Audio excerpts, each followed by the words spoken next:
If you've received a gift certificate from us here at Whynot Adventure, you might be wondering how to use it. In just a few simple steps, we'll show you how to cash in your gift certificate when making your next booking.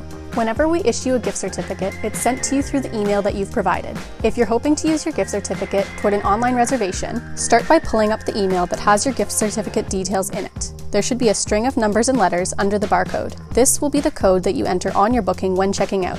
Keep this handy. Now, hop on our website at www.whynotadventure.ca and make your booking. Select the type of boat or gear you'd like to rent, and fill out the required rental information on the website. You might come across a button that says Enter Promo Code or Voucher. Don't click on it. Instead, add your selected boats or gear to your cart and begin the checkout process. Complete all your information and hit Checkout Now. At the top of this page, you'll see the option to pay by credit card or gift certificate. Click on Gift Certificate. This is where you can pull up that email from earlier and enter the code.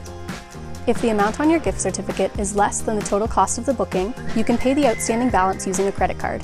If the amount of your gift certificate is more than the total cost of the booking, you can save that credit and use it towards your next booking with the exact same code.